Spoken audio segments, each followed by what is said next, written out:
दोस्तों, हर साल बेशुमार लोग पाकिस्तान से यूरोप जाने की कोशिश करते हैं। एक तरीका तो कानूनी होता है और यही सही तरीका है, लेकिन एक तरीका गैर कानूनी भी है जिसे डंकी कहते हैं। ये लफ्ज डोंकी है, लेकिन इसे डंकी ही कहा जाता है। इस वीडियो में आप इसी खतरनाक सफर के मुतालिक जानेंगे। दोस्तों, डंकी के जरिए यूरोप जाने का रूट पाकिस्तान से ईरान है, ईरान से तुर्की और तुर्की से यूनान और इटली है। इस तरह से जाने वाले लड़के पाकिस्तान में मौजूद एजेंट से राब्ता करते हैं। ये एजेंट्स इन लड़कों से लाखों रुपए वसूल करते हैं और फिर इनको एक ऐसे सफर पर रवाना कर दिया जाता है जहां से जरूरी नहीं कि इंसान जिंदा भी बच सके। अपनी फैमिली के लिए पैसे कमाने के लिए ये लड़के अपनी जान पर भी खेल जाते हैं। दोस्तों, सबसे पहले तो इस रूट में लड़कों को कोयटा में जमा होना होता है और कोयटा से इनको ईरान का बॉर्डर क्रॉस कराया जाता है, जिसे ताफ्तान बॉर्डर कहते हैं। कोयटा से ईरान बॉर्डर तक का सफर भी आसान नहीं होता। लोगों को एक ओपन डाले में बिठा दिया जाता है जिसमें लोग भरे हुए होते हैं। ये डाला दुश्वार रास्तों पर इतनी तेज स्पीड से चल रहा होता है कि कई दफा तो अंदर बैठे लड़के नीचे गिरकर जख्मी भी हो जाते हैं। बहरहाल, एक जगह पहुंचकर इनको डाले से उतार लिया जाता है। ये लड़के रात वहीं गुजारते हैं, खुले आसमान के नीचे, गर्मी हो, सर्दी हो या फिर बारिश हो। दोस्तों, अगली सुबह इन लड़कों का एक नया इम्तिहान शुरू होता है। इनको एक खतरनाक और ऊंचे पहाड़ पर चढ़ाई करनी होती है। दरअसल इसी तरह ये ईरान में एंटर होते हैं। ये रास्ता इतना खतरनाक होता है कि यहाँ जगह जगह इंसानी ढांचे पड़े हुए मिलते हैं। ये वो लोग होते हैं जो भूख और प्यास से मर गए थे। दोस्तों, कई लड़के इसी पहाड़ से नीचे गिरकर भी मारे जाते हैं। कोई चाहकर भी इनकी मदद नहीं कर पाता। बहरहाल, इन लड़कों को इस पहाड़ की चोटी पर बिठा दिया जाता है। काफी देर के बाद जब इनको सिग्नल मिलता है तो ये लड़के पहाड़ से नीचे उतर जाते हैं। पहाड़ से उतरते हुए भी कई लड़के अपनी जान गंवा बैठते हैं। दोस्तों, पहाड़ से उतरकर ये लोग ईरान में एंटर हो चुके होते हैं। एक तरफ ईरानियन फोर्सेस का डर और दूसरी तरफ शदीद भूख और प्यास और सफर की थकान।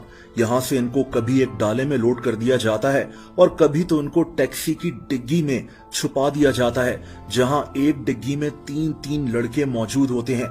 लड़कों का सांस लेना भी मुश्किल हो जाता है। कई लड़के तो इधर बेहोश भी हो जाते हैं।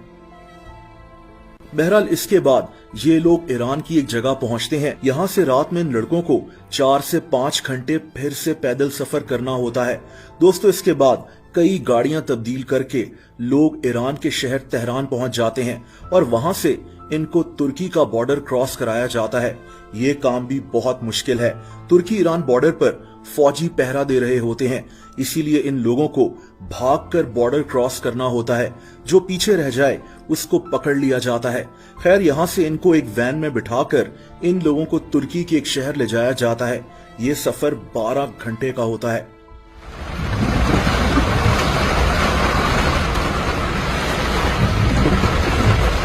इसके बाद इनकी तस्वीरें ली जाती हैं और इनके एजेंट्स को भेज दी जाती हैं कि ये लोग यहाँ पहुंच चुके हैं।